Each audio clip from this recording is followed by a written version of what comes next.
Dans un monde où l'inimaginable devient réalité et où l'extraordinaire est présenté devant des foules émerveillées, les phénomènes de cirque repoussent les limites des capacités humaines d'une manière qui défie la croyance. Ces artistes ont transformé leurs traits uniques en spectacles captivants. Préparez-vous à être éblouis tandis que nous révélons les figures les plus extrêmes et leurs histoires de fascinantes. Numéro 10. Miranda Joe, l'homme invulnérable. Imaginez un homme debout sur scène, la poitrine transpercée par des épées, et pourtant, il reste calme et serein. Ce n'est pas une scène de fantaisie médiévale, mais bien la réalité stupéfiante de Miranda Joe, un mystique et artiste néerlandais dont les performances ont laissé les spectateurs de Zurich, en Suisse, et d'ailleurs sans voix. Connu pour sa capacité extraordinaire à supporter une douleur extrême sans sourciller, les spectacles de Dadjo étaient tout simplement miraculeux. Né Arnold Garrett Henskes en 1912, Dadjo a entrepris son chemin vers le statut d'homme invulnérable après une épiphanie. Illustrateur dans sa vingtaine, il affirme avoir vécu un éveil spirituel qui lui aurait conféré des capacités extraordinaires. Rapidement, il découvre qu'il peut transpercer son corps avec des objets tranchants sans en subir de dommages, un talent qui le distingue de quiconque. Les performances de Dadjo n'étaient pas pour les âmes sensibles. Il permettait que des épées soient enfoncées dans son abdomen et d'autres parties de son corps, tout en restant étrangement impassible. L'un de ses numéros les plus célèbres consistait à être transpercé par plusieurs fleurets d'escrime, leur pointe dépassant absurdement de son dos. Le public regardait avec une fascination horrifiée, tandis que Dadjo se déplaçait sur scène, apparemment insensible à la douleur ou aux blessures. Sans surprise, la communauté médicale s'est vivement intéressée aux capacités inexplicables de Dadjo. Des médecins l'ont soumis à des examens rigoureux, notamment des radiographies, montrant clairement les épées traversant des organes vitaux sans causer de dégâts. Ces découvertes ont dérouté les scientifiques et soulevé des questions profondes sur les limites de l'endurance humaine. Certains ont émis l'hypothèse que ces pouvoirs étaient peut-être dus à un état de transe hypnotique ou à une adaptation physiologique extraordinaire. Nous ne pouvons pas l'expliquer, aurait déclaré un médecin perplexe après avoir examiné Dadjo. Les exploits incroyables de Dadjo ont déclenché un intense débat sur la question de savoir s'il était réellement surhumain ou un manipulateur exceptionnellement habile. Les sceptiques soutenaient qu'il devait y avoir une forme de tromperie, peut-être en évitant soigneusement les organes vitaux ou en utilisant des techniques de prestidigitation. Cependant, aucune preuve concrète n'a jamais émergé pour réfuter totalement ces affirmations. Pour les croyants, il était une figure mystique ayant transcendé les limitations humaines normales grâce à un éveil spirituel. Ses partisans étaient convaincus que les capacités de Dadjo étaient des manifestations authentiques d'un potentiel humain inexploité. Numéro 9. Johnny Eck, l'homme moitié. Alors que la foule se tait, une anticipation palpable envahit l'air.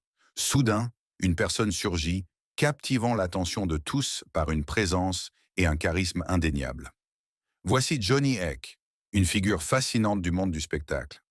Né à Baltimore le 27 août 1911, John Eckhardt Jr., plus tard connu sous le nom de Johnny Eck, est venu au monde avec une différence physique extraordinaire.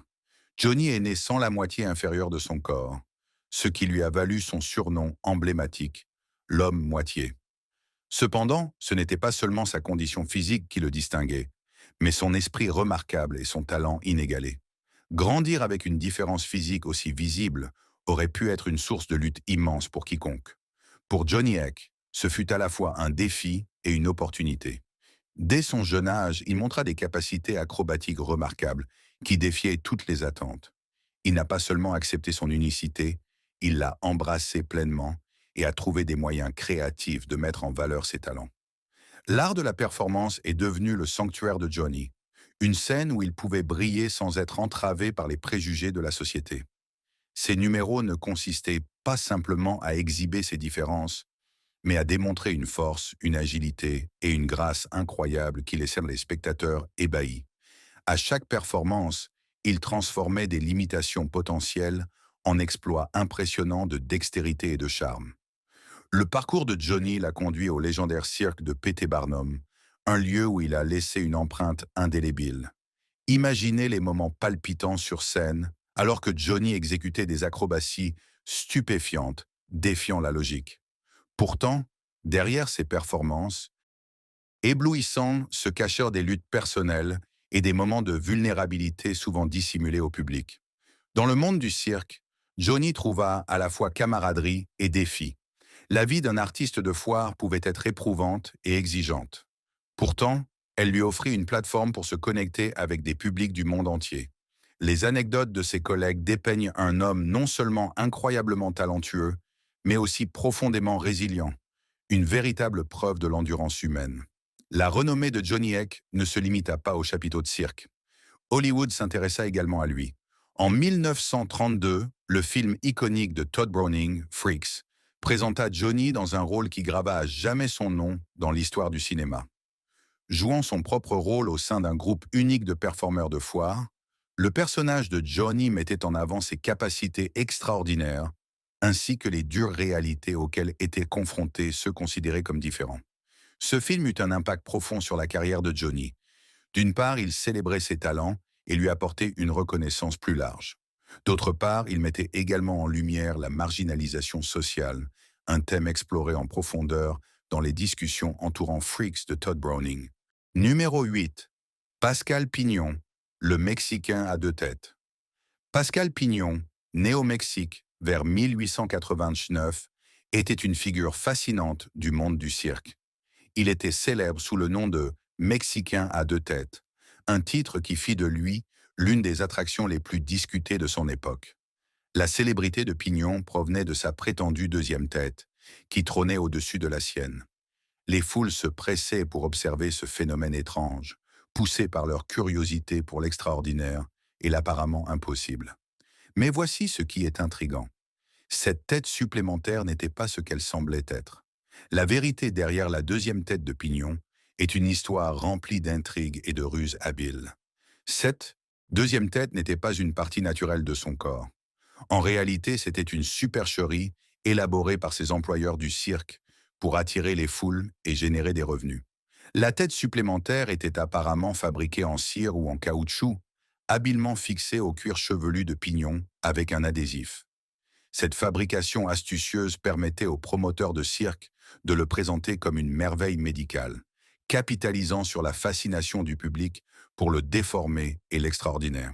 Les questions éthiques entourant la représentation de Pascal Pignon comme un homme à deux têtes sont saisissantes. Était-il simplement un pion dans une machination conçue par des promoteurs sans scrupules? Ou a-t-il participé activement à façonner sa propre histoire? On suppose que Pignon aurait pu accepter volontairement la tromperie, réalisant que cela lui procurait un revenu régulier et une certaine notoriété. Pourtant, on ne peut s'empêcher de se demander si cet accord venait d'un consentement réel ou d'un manque de meilleures opportunités. L'industrie du cirque de l'époque était tristement célèbre pour exploiter ses artistes, souvent au détriment de ceux présentant des anomalies physiques, dans le but de réaliser des gains financiers.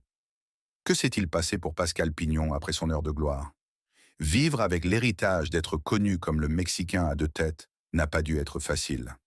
Les mythes et légendes qui l'entouraient ont persisté longtemps après qu'il ait quitté les chapiteaux. Revenir à une vie ordinaire signifiait affronter une célébrité enracinée dans la tromperie, un défi de taille à bien des égards. Les dernières années de Pignon restent floues, tout comme sa deuxième tête. Selon certains récits, il aurait vécu tranquillement dans un relatif anonymat. D'autres suggèrent qu'il aurait continué à se produire sporadiquement jusqu'à sa mort en 1929. Numéro 7. Alice Elizabeth Dougherty, la fille loup-garou. Imaginez grandir avec une condition qui vous rend instantanément reconnaissable et au centre de toutes les conversations. Alice Elizabeth Dougherty, née à Minneapolis, Minnesota, en 1887, était l'une des artistes américaines ayant vécu cette réalité à cause de l'hypertrichose, une condition génétique extrêmement rare. Cette condition recouvrait son corps d'un fin duvet blond dès la naissance. Surnommée la fille loup-garou, la vie d'Alice était un mélange de fascination et de spectacle, marqué par son apparence unique. Le parcours d'Alice dans le monde des spectacles itinérants a commencé dès son enfance. Découverte par des promoteurs de cirque qui voyaient un potentiel dans son apparence unique, Alice passa rapidement de la vie ordinaire aux lumières éblouissantes des performances de cirque. Ses parents, conscients des risques et des opportunités, décidèrent de gérer étroitement sa carrière. À l'âge de 5 ans, elle captivait déjà les foules par sa présence, devenant une attraction incontournable dans les cirques à travers les États-Unis. Les loups-garous font depuis longtemps partie du folklore et des mythes, évoquant des images de transformation nocturne et de sauvagerie débridée. L'hypertrichose d'Alice nourrissait ses fascinations culturelles. Les spectateurs se pressaient pour voir la fille loup-garou, attirée autant par la curiosité que par l'attrait du mystérieux. Son histoire était souvent embellie par les promoteurs pour renforcer ce lien, tissant des récits qui brouillaient la frontière entre mythe et réalité. Malgré son personnage public, la vie en coulisses était loin d'être glamour pour Alice. Gérer la célébrité à un si jeune âge comportait son lot de défis. Sur scène, elle était célébrée pour son unicité. Hors scène, elle faisait face à des regards scrutateurs et parfois à l'isolement. Sa famille a joué un rôle essentiel pour lui garantir une certaine normalité dans son enfance, malgré sa renommée croissante. Pourtant, équilibrer l'attention publique et la vie privée resta un défi constant. L'hypertrichose, bien qu'étrange, n'est pas aussi mystérieuse qu'il n'y paraît sous un prisme médical. Cette condition, caractérisée par une croissance excessive de poils sur le corps, peut être congénitale ou acquise. Dans le cas d'Alice, il s'agissait d'une hypertrichose lanugineuse congénitale, une forme où les individus naissent avec un duvet fin recouvrant leur visage et leur corps. Les professionnels de la santé qui examinèrent Alice étaient fascinés, mais aussi intrigués par la manière dont sa condition alimentait l'imaginaire collectif sur les loups-garous.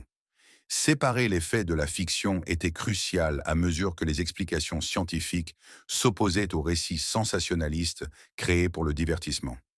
L'hypertrichose n'a pas de remède connu, mais comprendre ses origines génétiques permet de démystifier des conditions qui semblaient autrefois surnaturelles.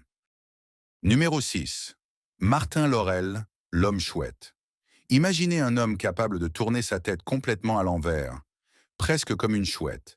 C'est exactement ce qui rendait célèbre Martin Lorello, également connu sous le nom de l'homme chouette ou Bobby, le garçon à la tête pivotante. Sa capacité stupéfiante à tourner sa tête à 180 degrés fascinait les foules du monde entier et faisait de lui une vedette des spectacles de curiosité. Né en Allemagne en 1885 sous le nom de Martin Emmerling, Lorello possédait un talent unique qui n'était pas dû au hasard.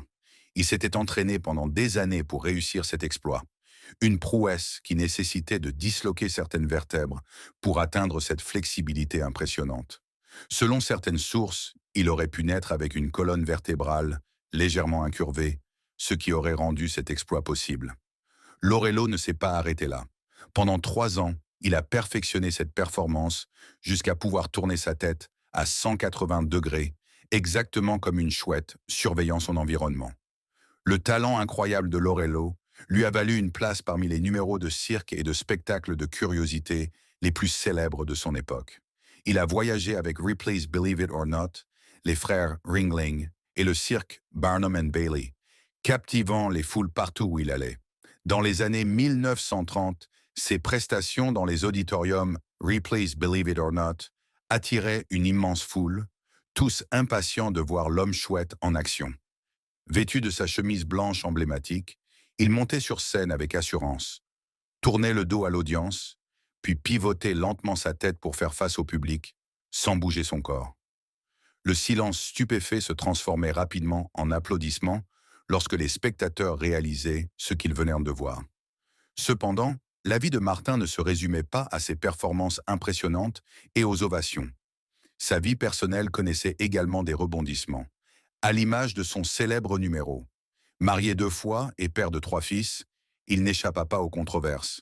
En 1931, lors d'une performance de cirque à Baltimore, la police l'arrêta après une plainte de sa femme, qui l'accusait d'avoir abandonné sa famille. Dans une scène presque théâtrale, Lorello fut confronté aux policiers en plein spectacle. Alors qu'il s'approchait, il tourna calmement sa tête à 180 degrés, fit un clin d'œil aux officiers, puis fut immédiatement arrêté. Cet épisode étrange ajouta à la légende fascinante de l'homme chouette. Numéro 5. Pauline Musters, la plus petite femme du monde. Imaginez un monde où mesurer seulement 58 cm pourrait faire de vous une superstar. Voici Pauline Musters, connue sous le nom de la plus petite femme du monde. Sa taille minuscule la distinguait dès sa naissance, en 1876 à Ossendrecht, aux Pays-Bas. Mais Pauline était bien plus que sa petite stature. Son histoire est celle d'une force, d'une résilience et d'un charme indéniable. Le parcours de Pauline vers la célébrité débuta modestement, mais s'accéléra rapidement. À l'âge de 9 ans, elle parcourait déjà l'Europe, impressionnant le public par son apparence unique et ses performances pleines de vie.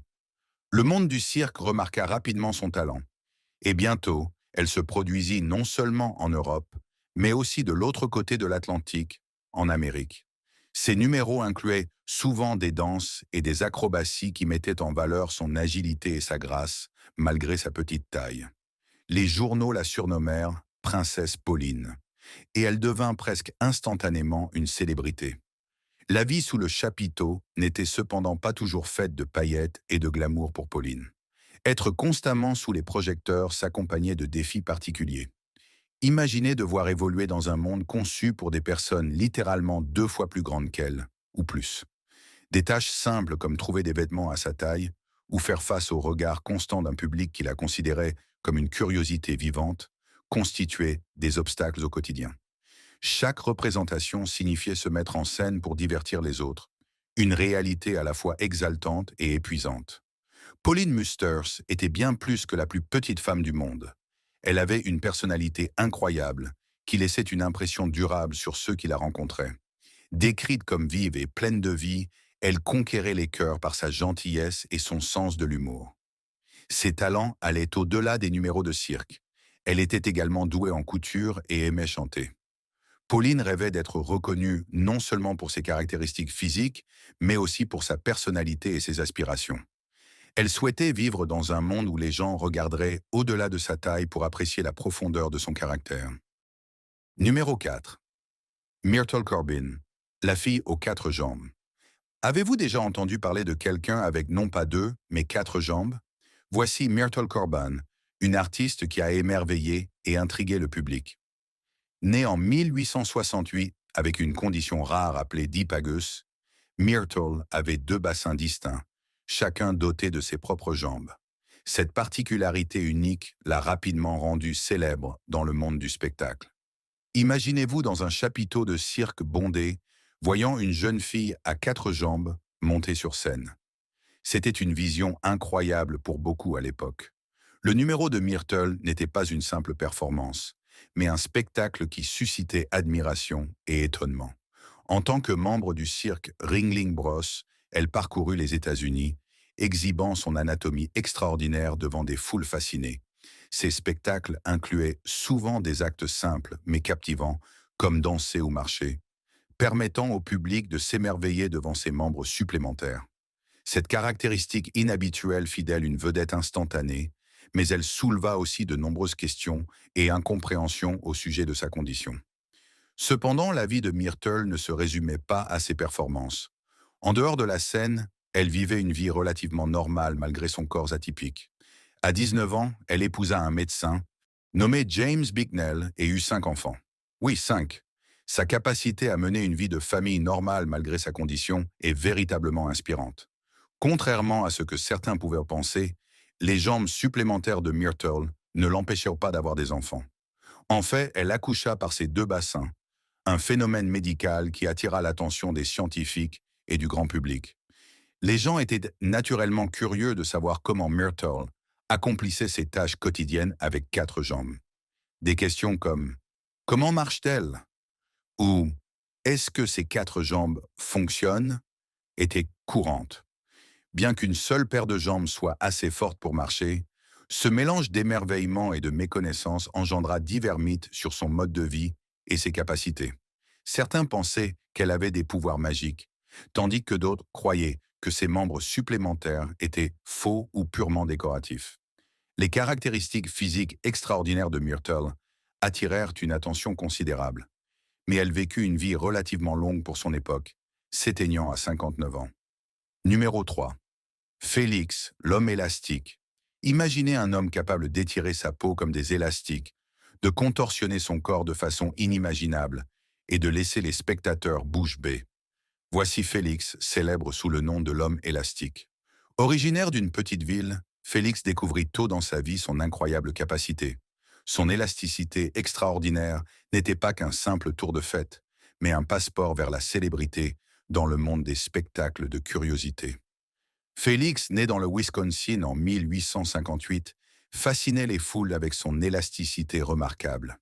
Il pouvait étirer sa peau et plier ses membres à l'envers avec une aisance stupéfiante, montrant des capacités qui semblaient presque surhumaines. Le parcours de Félix vers la célébrité débuta modestement. La nouvelle du garçon capable de tirer sa peau à plusieurs centimètres de son corps, sans ressentir de douleur, se répandit rapidement. Bientôt, il se produisit dans des foires locales et des spectacles, captivant quiconque avait la chance d'assister à son talent étrange. Avec la montée de sa renommée, la complexité de ses numéros augmenta, faisant de lui une sensation internationale. Le secret des performances étonnantes de Félix résidait dans une condition génétique rare, appelée syndrome d'Ehlers-Danlos, SED. Ce groupe de troubles du tissu conjonctif affecte la peau, les articulations et les parois des vaisseaux sanguins, les rendant inhabituellement flexibles et fragiles. Pour Félix, cela signifiait une peau qui pouvait s'étirer bien au-delà de ce que la plupart des gens pouvaient imaginer. Le WASED est plus qu'une simple curiosité médicale. Il comporte son lot de défis et de risques pour la santé.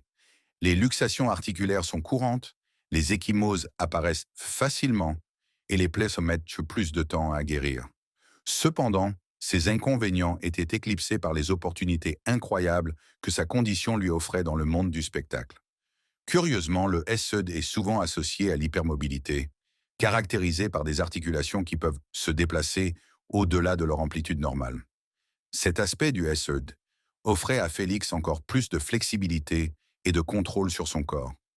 Les numéros de Félix étaient tout simplement fascinants. Imaginez-le étirer la peau de son cou pour couvrir la moitié de son visage ou tirer la peau de son ventre comme une feuille de caramel. Ces exploits n'étaient pas de simples tours, mais de véritables démonstrations d'élasticité humaine qui laissèrent le public à la fois horrifié et captivé.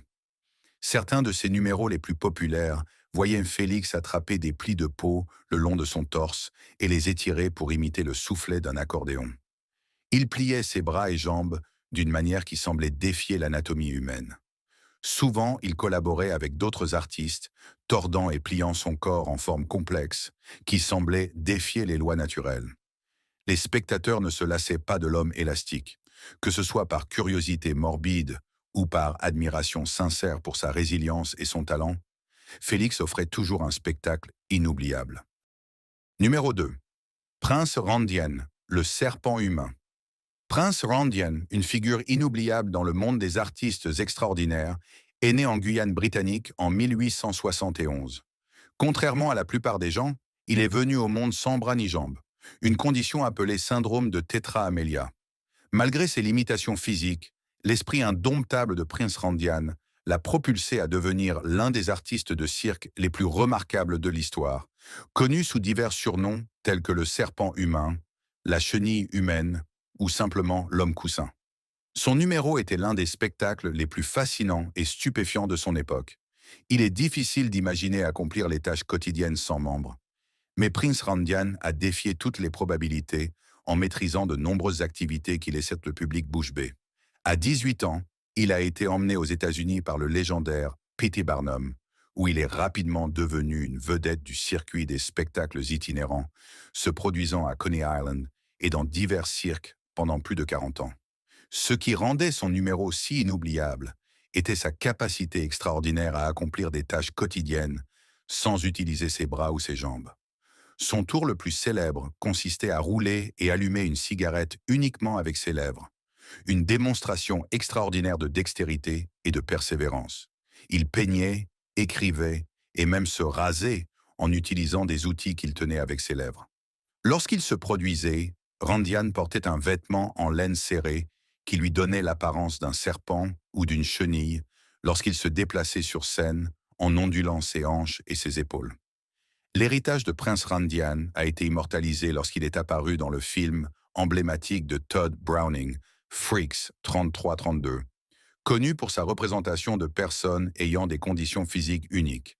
Dans ce film culte, il jouait son propre rôle, le serpent humain, consolidant ainsi son statut de performeur extraordinaire. Le film mettait en lumière son talent de fumer une cigarette en utilisant uniquement ses lèvres et une allumette, capturant l'émerveillement de ceux qui en étaient aux témoins. Ce rôle lui a non seulement apporté une plus grande renommée, mais a également mis en avant la dignité et la force inhérente à ceux souvent marginalisés par la société. Cet héritage a marqué la culture populaire, son influence se retrouvant même dans la chanson Lucky Day Overture de Tom Waits. La vie de Randian était aussi riche que son numéro était fascinant. Il a épousé une femme nommée Princesse Sarah, avec laquelle il a eu 5 enfants. Randian est décédé à 19 heures le 19 décembre 1934, à l'âge de 63 ans, d'une crise cardiaque peu après sa dernière performance au Sam Wagner's, 14e rue Musée à New York. Numéro 1. Chang et Eng Bunker, les jumeaux siamois originaux.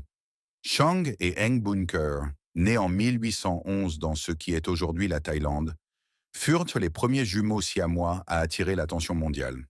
Reliés par le sternum avec des foies fusionnés, leur condition unique ne les a pas empêchés d'accomplir des tâches quotidiennes telles que marcher, courir et effectuer ensemble des corvées simples. Ces individus extraordinaires n'étaient pas seulement des attractions de foire, mais des pionniers qui ont brisé les attentes sociales et redéfini ce que signifie mener une vie épanouie malgré des limitations physiques.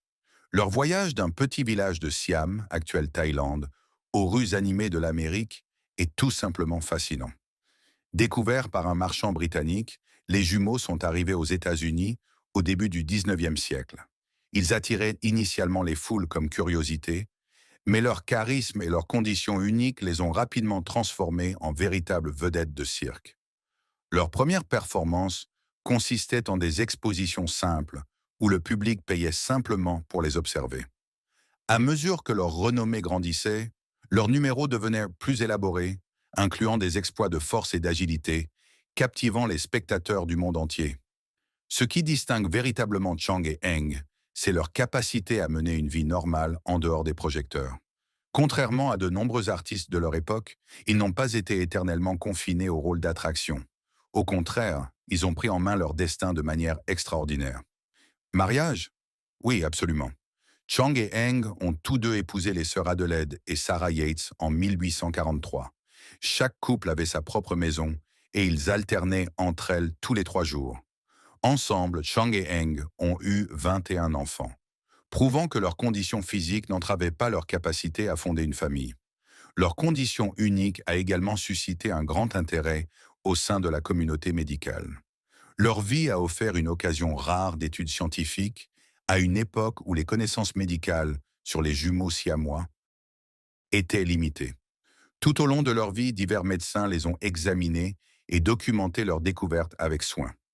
Après leur mort en 1874, une autopsie a révélé que les jumeaux partageaient un foie fusionné, mais avaient des organes séparés, une découverte révolutionnaire qui a grandement contribué à la compréhension médicale des jumeaux siamois. Leur héritage va bien au-delà du divertissement. Ils sont devenus des figures centrales dans l'étude de la biologie humaine et de l'anatomie. Merci d'avoir regardé. À la prochaine.